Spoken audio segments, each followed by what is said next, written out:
Chang, alis na po ako. Ay, ganun ba? O, iyan, ito ang baon mo. Ay, thank you so much po, Chang. Pasensya na po kayo, mamadali ako eh. Teka muna. Hindi mo na ba hintayin yung kapatid mo si Eya? Ay, hindi na po siguro, Chang. Kasi punta pa ako sa office eh. Alam niyo naman, working student. Oh, sige. Sige po, Chang, ha? Sige. Thank Mag-ingat you. ha, sasabihin ko na lang. Apo. Okay.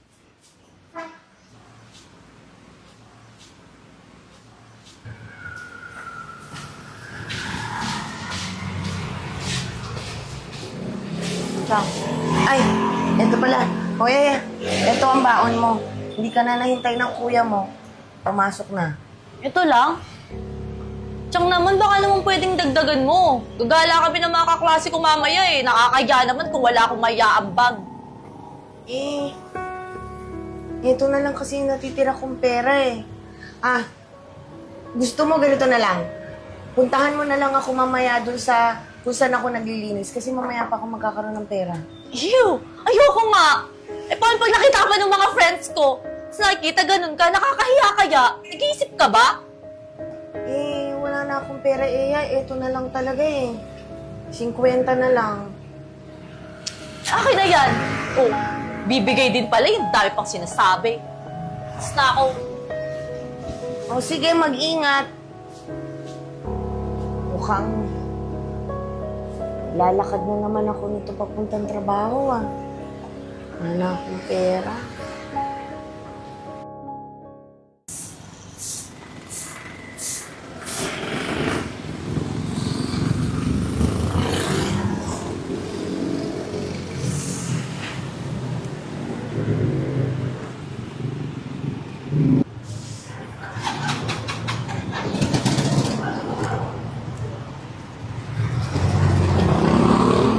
Nay, ano po nangyari sa inyo?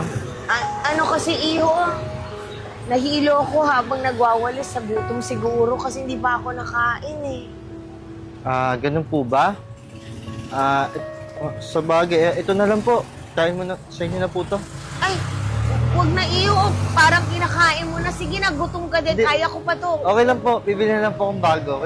Maliit na bagay lang po sa akin itong pagkain. Sigurado ka ba? Opo, sigurado po, Nay. Sige. Salamat, Iyo, ha? Opo, ubusin niyo muna po yan bago po kayo, para di na po ulit sumakit siya niyo po, ha? Oo. Salamat. Sige po, ha? Okay, mag-ingat ka, ha?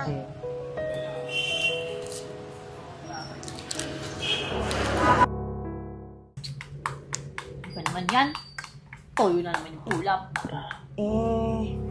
Pasensyahan niyo na muna ako magkapatid. Yan lang kasi ang kaya kong bilhin muna para sa ulam natin eh. Pero huwag kayong mag-alala, bukas babawi ako. May labada ako sa kabilang bahay. Ano ko ba, Chang? Ayos lang, no? Nga pala. Ito po, Chang. Nagbayad na po sa akin yung nag-tutor. Kaya ito, pandagdag nyo na, pambili ng bigas sa pagkain bukas. Hindi na. Itago mo na yan. Bilhin mo yung mga kailangan mo. Ako nang bahala. Kaya kong gawa ng paraan yung pagkain natin bukas. Sige, sa'yo na yan. Ano ba, Chang? Kunin mo na nga. Para makabili ka naman ng masarap natin na ulam. Hindi palagi na lang toyo tsaka dugyot yung ulam natin. Sige na po, Chang. Hindi na. Naku ba naman, Eya? Alam ba ang dami nagugutom sa labas? Pasalamat ka nga tayo, nakakain tayo ng maayos eh. Ayaw niyo ba? Pwes akin na lang. Pwede ba ibigay mo nga yan kay Chang? Ano ba? Hindi pa kayo nagsasama sa ganitong buhay? Bakit pa kasi dami ng pamilya? Dito pa tayo sa pamilyang to napunta. Visit. Ano ba? Bumalik ka nga dito! Bastos eh! Babayaan mo na sa iyan. Huwag kang mag-alala. Ako nang bahala yung para sa gustusin bukas sa pagkain. Tama na. Sige na. Kumain na tayong dalawa. Sige na.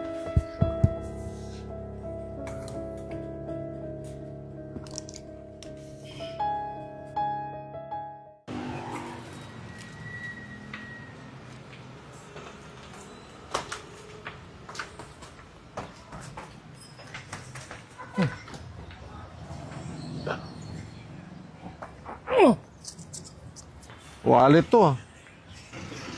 Picture. Teka. Parang kilala ko to Pamangkin ni ano to, ni Chang Rachel. Kanya nga ito, nahulog. Iho! Oh, mga Ivan. Oh, namumukhaan ko to eh. Hindi ba kapatid mo to? Opo. Eh, kilala mo rin?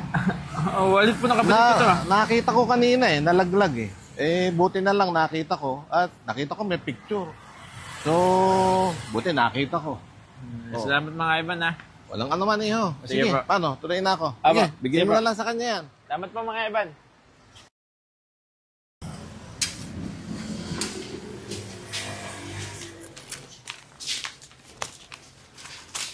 Gusto mo? Ayaw mo? Duwag. Makasiyar nga muna.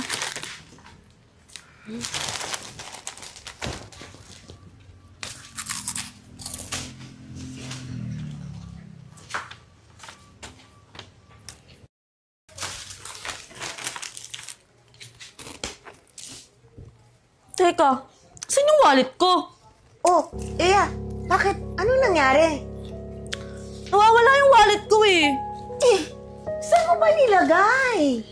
Dito ko lang yun nilagay sa jacket ko. Tignan mo, nawawala. Siguro kinuha mo, no? Uy, Eya. Huwag mo naman ako pagbantangan ng ganyan. Malay ko kung nasaan ang wallet mo. Anong malay mo? Tayong dalawa lang dito. Kung sakali mo may pumasok dito, makikita mo yun. Eya, kahit naman wala akong pera, hindi ko naman magagawang magnakaw sa inyo. Sinungaling ka. Ilabas mo na nga sa wallet ko! Kanina kasi binibigay sa'yo. Hindi mo kinuha, tas ngayon nanakawin mo sa akin yung pera. Ano ba nangyari? Di ba nagsisigawan kayo? Paano? Yan ang magaling nating tsahin, kinuha yung wallet ko. Ayaw niya pang umamin, dalawa lang naman kami dito. Sino kukuha nun? Eh, hindi naman totoo yun eh. Hindi ko naman kinuha yung wallet niya. Tsaka, alam niyo naman ako yung nagpapakahirap na para makainin kahit buhayin kayo magkapatid. Ano hindi totoo? Totoo yun, kuya. Paano kasi kanina, binibigay na nga sa'yo yung pera, ayaw mo pang kunin. Tapos ngayon magnanakaw ka. Eh, tama na nga yan. Alam mo, ikaw di ko na gusto yung inaasal mo ha. Tiyahin natin yan no. Siya nagpalaki sa atin pa, iba respetuhin mo naman. Bakit? Sinabi ba natin sa kanya na alagaan niya tayo? Hindi naman, di ba? Tsaka respeto? Bakit ko re-respetuhin yung tao magnanakaw? Sumusobra ka na! Napakabastos mo! Tama na. Huwag na kayo mag-away. Iyan, Eya, pasensya na kayo kung ako yung pinakamahirap sa pamilya natin at ako yung kumupkup sa inyo. Kasi wala naman talagang may gustong mag-alaga sa inyo noon eh. Kung alam nyo lang kung bakit ako yung kumupkup sa inyo kasi anak kayo sa labas ng papa nyo, kaya hindi ko kayo madala-dala sa mga kamag-anak natin. Eya, hindi ko naman magagawa magnakaw sa'yo eh. Kahit wala na akong pera, kahit gipit na ako, kahit pampagkain ko't pamasahe ko, binibigay ko na sa'yo, kaya hindi ko magagawa magnakaw sa'yo. Tiyang, pasensya na din kayo ha. Alam ko naman na anak ako sa labas ni tatay. Matagal ko naman ang alam. Yun naman yung palaging nararamdaman ko eh. Yung pinapakita palagi sa akin. May wallet mo? Oh! Kuya, bakit nasa iyo yung wallet ko? Eh ba kasi natupag mo ha? Alam mo ba, inabot lang sa akin ni Mang Ivan sa tapat ang tindahan? Pwede ba yung pagbibintang mo, huwag mo iaasa sa iba? Sarili mo tiyahin? Kita mo, Eya? Grabe ka magsalita sa akin. Ikaw naman palang nakawala. O ano? Tahimik ka, no? Katangahan mo kasi pinapairal mo eh! Chang, pasensya na po kayo ah. Matagal naman na naming alam na anak kami sa labas eh. Yun naman kasi palaging pinaparamdam sa amin ng mga kamag-anak namin. Chang, sorry po ah. Sana po, mapatawad niyo ako sa mga nagawa ko po sa inyo mula noon pa. Tatandaan yung dalawa. Tinuri ko kayong dalawang parang tunay na mga anak ko. Kaya, Eya, hindi ko magawa yung mga binibintang mo sa akin. At saka, tinuring ko kayong dalawang tunay kong mga anak. Kaya, Eya, hindi ko magagawa yung nasaktan ka. At saka, hindi ko kayong dalawa susukuan. Tatandaan nyo yan. Kasi mahal na mahal ko kayo. Salamat po, Tiyanga. Sa kabila man po ng kasamaan ng ugali ko, binanggap niyo pa din ako. Pangako po, magbabago po ako. Buti naman, tauhan ka na. Ay, tatandaan yung dalawa. Lalaban tayong tatlo sa buhay, ha? Walang iwanan. Ka nga dito.